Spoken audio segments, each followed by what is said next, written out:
All right, everyone. Hello and welcome to another Colebrook Public Podcast. Today's guest is Shamera Simpson. Can you tell us a bit about yourself and what you do?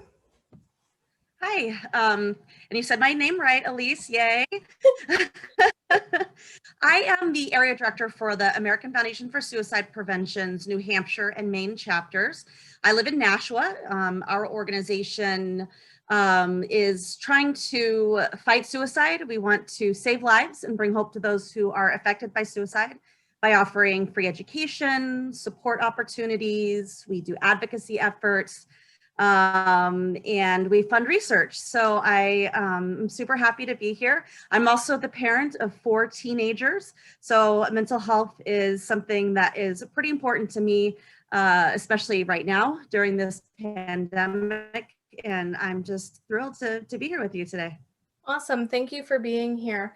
So before we start our presentation, I would like to remind people that if you're joining us via Zoom, we are recording, so please keep your camera and your microphone turned off.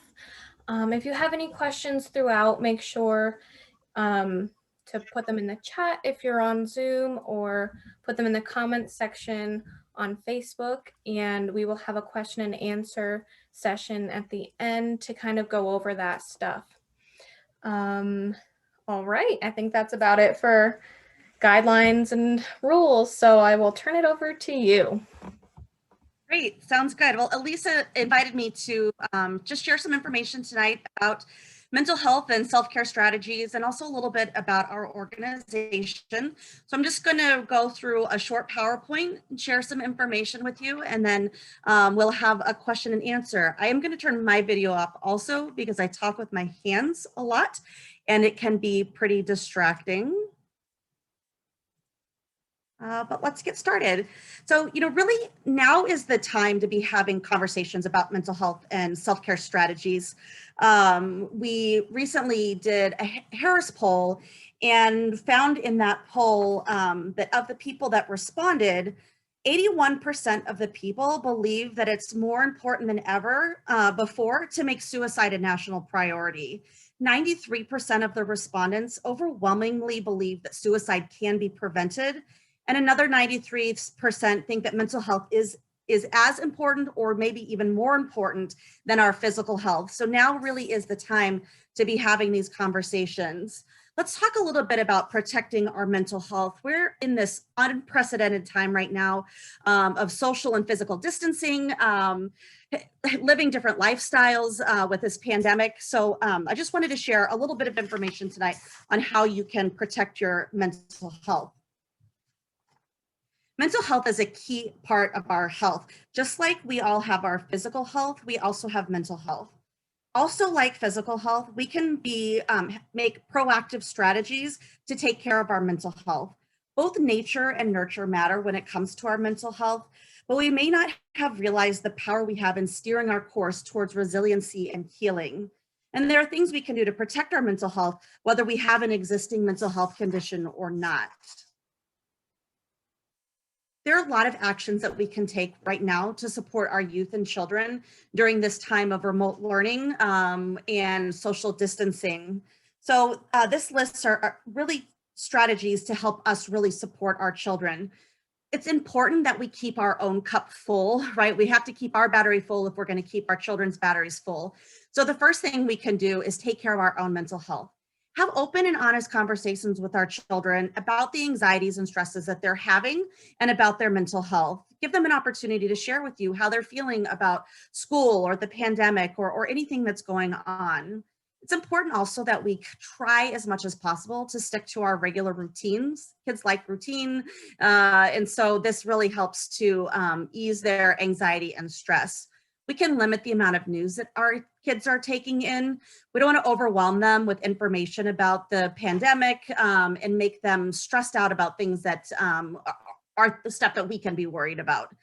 It's very important that we create virtual opportunities for socialization. I'm trying so hard not to say social distancing right now because we need to be social. We know that having A community and family support can be a protective factor for suicide. So while we're in this world where we're being a little more physically distant, it's still important that we are social, so we can have virtual opportunities, socially distant opportunities outside, so that our kids are still able to interact with their friends and their family.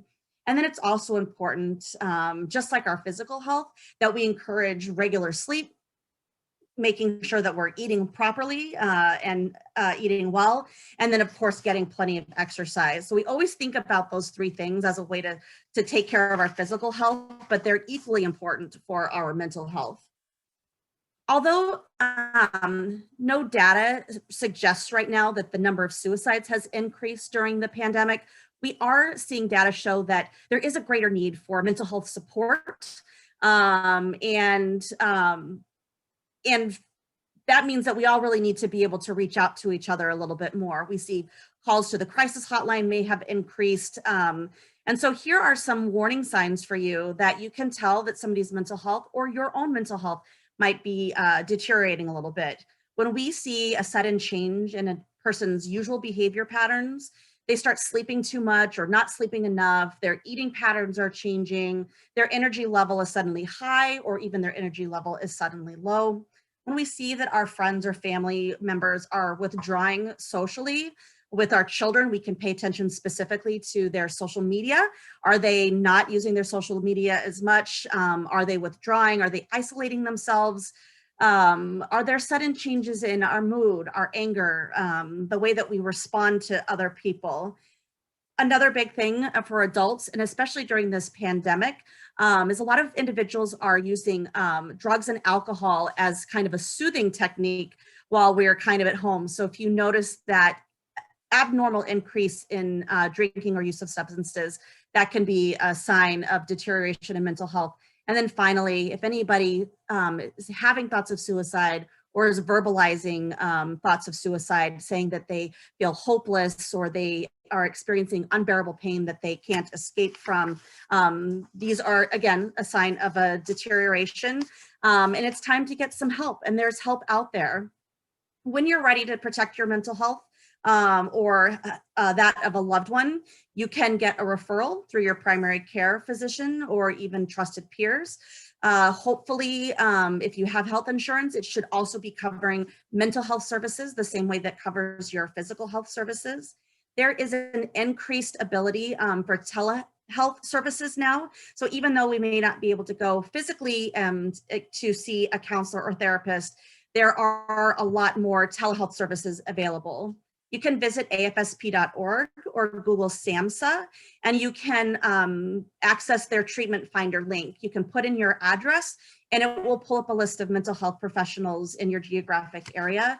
And then of course there are, you can contact 911 or visit an emergency room if you feel that a person may be in distress or may be at an imminent risk for suicide. So let's talk about our self-care a little bit. Now, we always keep our phones charged up, right? We keep them plugged in, the batteries are charged up, and it's important that we keep ourselves charged up as well. So a couple of self-care tips right now, especially during this pandemic, is to treat our mental health the same as our physical health. We want to make sure that we are keeping the batteries in our brain full, that we, if we recognize warning signs of a mental health condition or depression, that we take care of it and that we pay attention to it, not just ourselves, but our loved ones, our friends and family as well.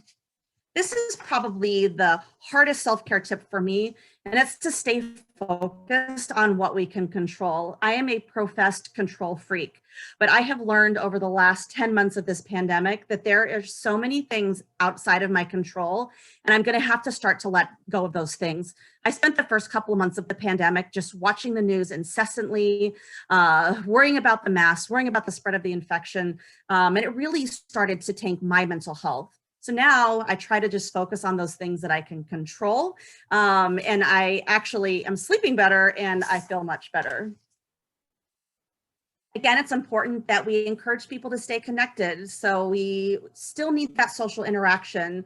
Always check in on your neighbors. If you're unable to see your family, set up those FaceTimes or a Zoom connection so that you are still able to be connected to your friends and family, even though you may not be able to personally see them or physically see them.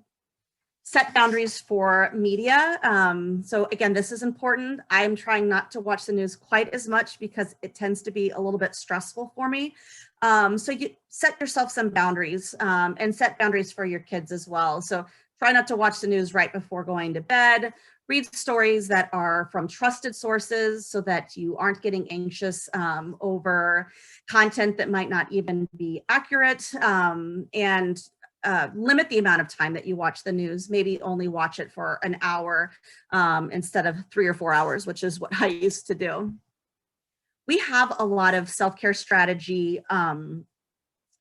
pictures and posters. So we're going to send some to the library so that you guys have some available up there in Colebrook. But we have these fantastic self-care strategies during uncertain times that are great to have up on the wall or have pictures around to remind yourself of how to, really support your mind and body and soul.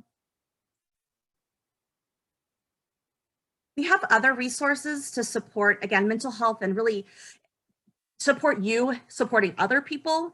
This is a demonstration of our #RealConvo campaign. You can visit the website that you see on the screen now to access tips and tools and videos to help you have a real conversation with somebody. Research has shown with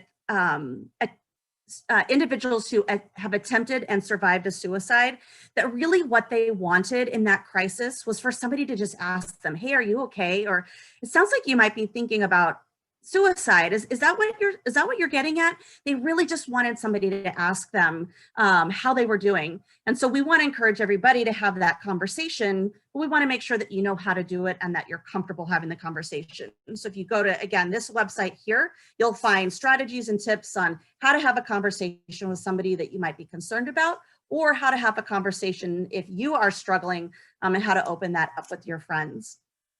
We also have this wonderful PSA campaign that we put together with the JED Foundation and the Ad Council called Seize the Awkward. If you visit seizetheawkward.org, you can access resources. This campaign was designed for teenagers and young adults to really give them the tools to recognize when their friends might seem a little bit off or might be acting differently, and then how to open up that awkward conversation with them. If you have teenagers or young adults in your home, I would encourage you to pull this campaign up, pull the website up. It also has testimonials from social media stars and some other television and music folks who are sharing their own personal stories about when they struggle, when they are having mental health issues, when they need to have a conversation, and how they open up those conversations with their friends that they might be struggling as well. So like Billie Eilish is on there, Noah Cyrus, a lot of social media folks who have like thousands and millions of followers. I don't know who they are, but my teenagers do. So again, it's seizetheawkward.org. We have additional resources right here in our New Hampshire chapter. So AFSP is a national organization, and there's at least one chapter in every state. So we are the chapter here in New Hampshire. And if there's anything ever that you need from our chapter, you can reach out to me. But I did just want to share a couple of things that are available. Of course, we have plenty of handouts and posters to give you that have the crisis hotline on it. It's important to note that there's also a text line. If you text the word talk or help to 741-741, you'll get a trained crisis hotline provider on the other end of that text line. And this is a really good number to give to your kids who don't really like to pick up the phone and make a phone call anymore, but they do like to text message. And then of course, the disaster stress hotline is available for you in our state as well.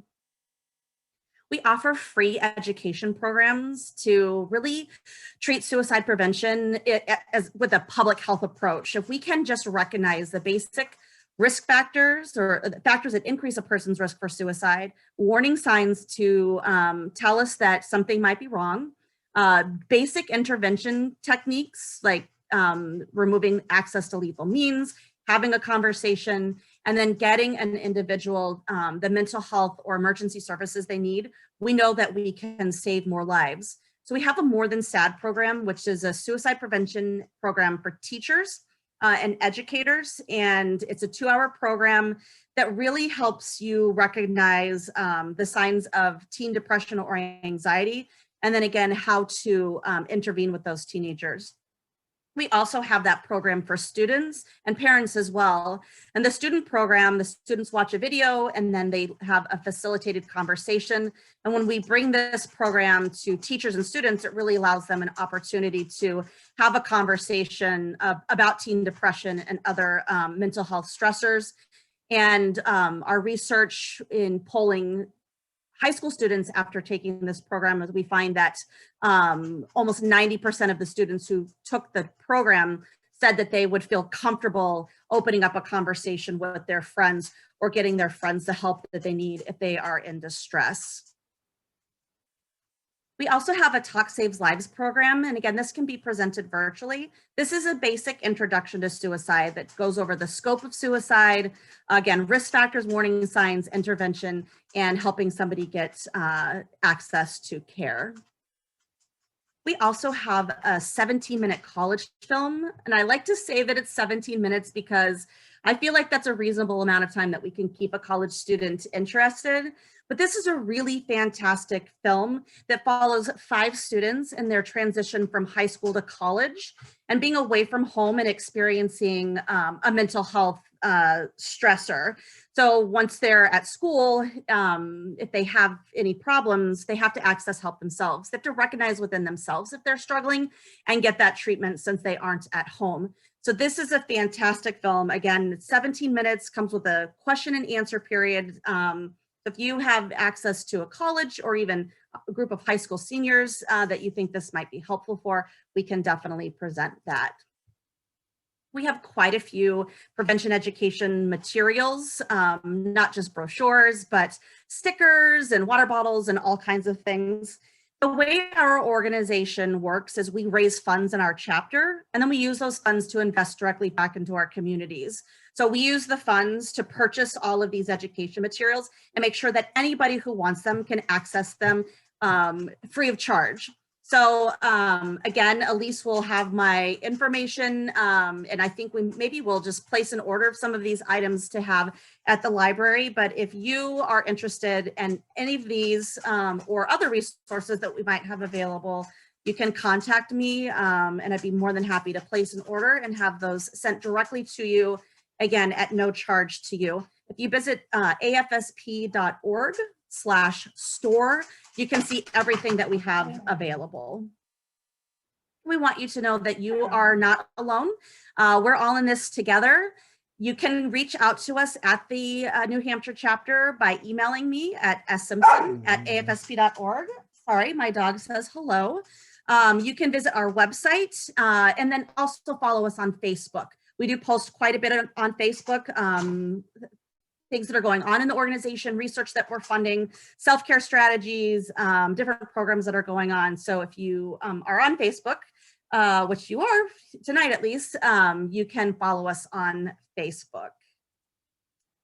And that is the end of the slideshow. And I am definitely available now to answer any questions that you might have. All right, I have a few questions that I found from the various channels. So when you're talking about the Seize the Awkward and that sort of program, what age is recommended to talk to your kids about mental health, self-care? Yeah. So in a perfect world, we are going to start talking about mental health and self-care from the get-go, right? As soon as our kids can talk and walk, we really want to make it a focus. My son was diagnosed with depression and anxiety at age 7. So we kind of sometimes think that even that might be too young to have that conversation, but it really isn't. We don't need to talk about suicide with kids that young, but we should start talking about mental health and really supporting ourselves and each other. So with younger kids, it could be, what makes you feel good?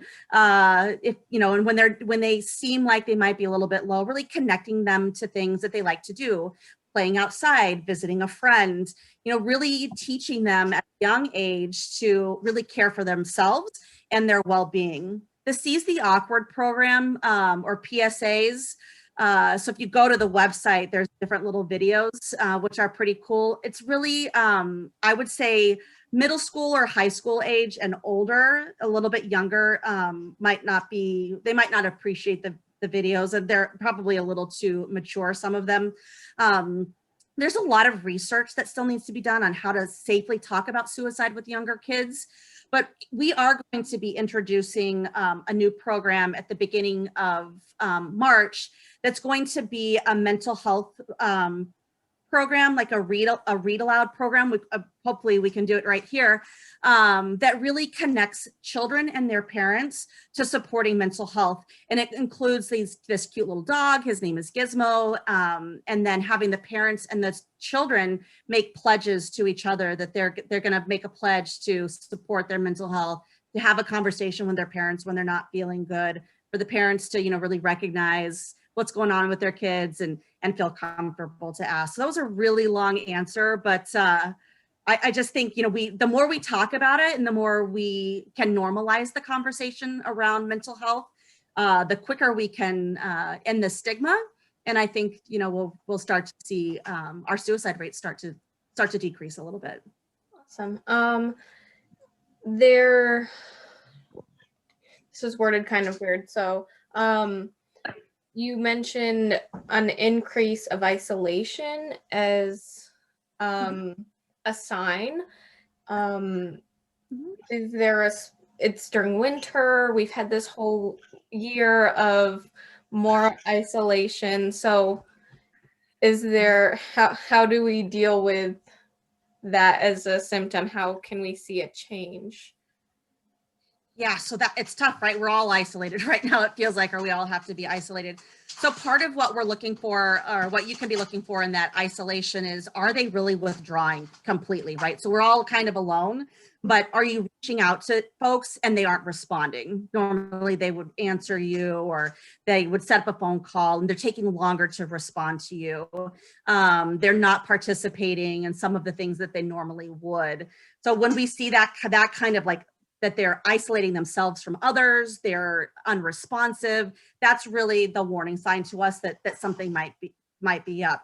So it's difficult, again, because we are in this pandemic, but we all really need to continue to reach out to others. We need to be connecting, send a text message to your parents, to your sister, your best friend, really give people an opportunity to connect back with you. But it's our job right now, which sounds awful, but it's our job to reach out and, really help support other people. Awesome, thank you. And can people volunteer? Yeah, so we are a fairly large nonprofit. We're a national organization, but we are dependent on volunteers to get our work done. So I am the only staff person for our chapter in New Hampshire, and then I also support the main chapter. So that's a lot of work to do to stop suicide, and I can't do it without my volunteers. So we have amazing board of directors. We have volunteers who run our walks. So we have walkathons if you wanted to do some kind of event up there. If you enjoy public speaking and you're comfortable with education programs, we're always looking for more people to be able to facilitate some of our, like, Talk Saves Lives, our Introduction to Suicide Prevention program. The more people who can share the word, the more people we can train. We also have advocacy efforts. So if you go to our website and pull up the advocacy, you can actually sign up to be a field advocate. And what that does is anytime something legislatively is happening locally or nationally that really will impact mental health and save lives, we will send you an email with a pre-scripted, drafted out letter. And in about 3 clicks, you can send that information off to support legislation to your senators or your representatives wherever you live. So yeah, we definitely have a lot of volunteer opportunities, and I'll kind of stop there. But if you go to afsp.org/New Hampshire to our chapter webpage, and scroll down, there's an opportunity to click to volunteer, and there's an application. You're not applying for the job. It gives you an idea of what help we need, and then it gives you an opportunity to share with us what areas you think you might be interested in volunteering. But yes, sign up. We need all the volunteers we can get. All right. Those are all the questions I'm seeing, and I just wanted to say thank you again so much for all the information and the resources you shared. So we will have this video on our Facebook, as well as on our website and on our YouTube page. So if you didn't write down all the information, you can still find it. So yes, just thank you so much. I understand how important this topic is, and I hope that I'm sure everyone else agrees that this information has been very useful. So thank you. Thank you so much for having me. And all of you online, I will be back in touch with Elise as soon as our program for younger kids comes out, and maybe we can set something up for your community. All right. So everyone have a fantastic night. Again, if you have any questions and you don't remember her information, reach out to the library and we'll try to connect you. All right. Good night, everyone. Thank you so much, everybody.